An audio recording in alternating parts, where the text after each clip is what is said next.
for Lethbridge.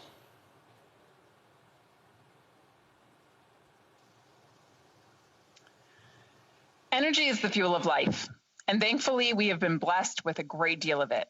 We don't have to be dependent on other nations for fuel, which gives us the competitive edge if we have the common sense to utilize it. What I find extremely disconcerting, however, is the lengths to which this government will go in order to demonize the industry. Instead of celebrating the value it adds to our country by generating revenue, the Prime Minister is trying to phase it out. But why? The export of our oil and gas brings revenue into Canada, which helps pay for schools, hospitals, infrastructure, and social programs. The industry provides a net good, not just for Alberta, not just for Western Canada, but for the entire country.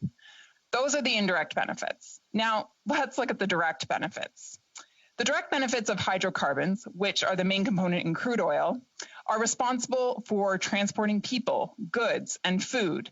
They're what empower farmers to produce the things we eat, and they're what support many of the medicines that extend human life. And they are found in the products that we rely on each and every day, such as eyeglasses, healthcare equipment, and vehicles. The Liberals like to talk about a greener future, but they are completely misrepresenting the facts. If they want to get rid of hydrocarbons, then we will be living in a world without PPE, without vital medical equipment, without syringes, and without sanitary packaging. Let that sink in for a moment. They have dumbed down the conversation to almost cave-like men language. This good, that bad. They paint our oil and gas sector with a broad stroke of black, as if it's something to be ashamed of. What they intentionally fail to highlight, however, are the innovations and the technological breakthroughs that reduce carbon emissions. They don't speak about our incredibly high environmental standards, our safety standards, and our human rights standards. It is vitally important to take a comprehensive look at these factors, because if we do not improve and build up the energy sector in our own country, then we have to ask ourselves, what is the alternative? It is to increase energy production and exports from other countries like Saudi Arabia and Venezuela, where there are no environmental protections and horrific human rights atrocities that take place on a daily basis. Not to mention the tremendous damage that is done to the environment by transporting barge after barge of oil across the ocean. The world is going to need oil for a long time to come.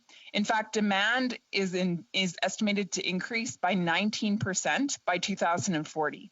This is because as developing countries rise out of poverty and their standards of living improve, their need for oil and gas goes up. Canada has an opportunity. If these countries are not going to get their gas and oil from us, then they will go elsewhere.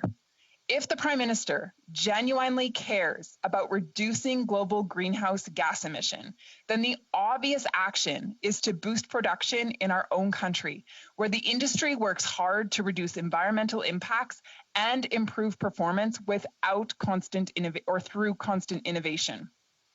Why the Prime Minister continues to annihilate this sector absolutely confounds me. Canada has the opportunity to be a leader and a responsible resource supplier to countries around the globe. Boosting our oil and gas industry would not only help the rest of the world by supplying clean energy produced under the strictest environmental standards with safe working conditions, but it would also bring an incredible amount of wealth into our nation. In Canada, we are very proud of our social safety net and our national healthcare system. But these are big ticket items that cost a lot of money to run effectively. When this government works to cancel energy projects or kill pipelines and demonizes this energy industry, it effectively puts our welfare systems at risk. Canada deserves better. Thank you. The Honourable Parliamentary Secretary, the Minister of Health. Thank you, Madam Speaker. And let me start off by saying that the member opposite is completely wrong. Our government actually pushed and supported for a different outcome when it came to Keystone XL pipeline. And we're working with the Biden administration to support our energy workers and energy sector. However, Madam Speaker, we also made clear to the Alberta government of the day that we will continue to be there to support affected workers, families, and communities, just as we've had their backs through the shock of the last year, the global price war, and on the heels of the pandemic. However, Madam Speaker, we now have a responsibility to these workers and to all Canadians to build on our relationship with Canada's #1 energy customer. So, Madam Speaker, it's important for us to focus on 3 areas in using the example of Canada and the US, for example, where our interests are intertwined. To get to the point of the member's question, which is in regards to making sure that Canada is not left behind. And so first, let me talk, Madam Speaker, about both governments are determined to work together to defeat COVID, for example, and build our economies back. This will include working with the energy sector and ensuring that they are part of the recovery and prepared to play a role in the energy transformation. The second area is climate, Madam Speaker. President Biden has declared this crisis a national security concern and once again wants the United States to be our ally in this. We already have proven that with a robust climate policy in place in Canada that is supported by Canadian industry, including many senior oil patch executives. We saw evidence today of the special bond Canada shares with the US on climate policy. And third, Madam Speaker, is economic integration. The Canada-US relationship goes far beyond single projects. And in fact, we are one of the world's most productive and mutually beneficial bilateral relationships. Our entrepreneurs and innovators, as we fully acknowledge they are, already cooperate on finding clean tech breakthroughs in areas like carbon capture. Our auto industries have been deeply integrated for generations, and energy is at the epicenter of this partnership, supporting many thousands of jobs out west and across the country.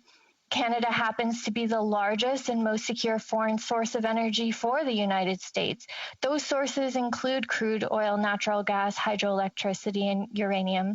And our experts matter to Americans, so we can provide carbon-free and affordable hydroelectricity to millions of American homes. Madam Speaker, it is this innovation, but it's also our acknowledgement of climate change that is going to help and transform and ensure that as Canadians, we have energy sector workers' backs and that we will be there to support them. Thank you, Madam Speaker. The honourable member for Lethbridge.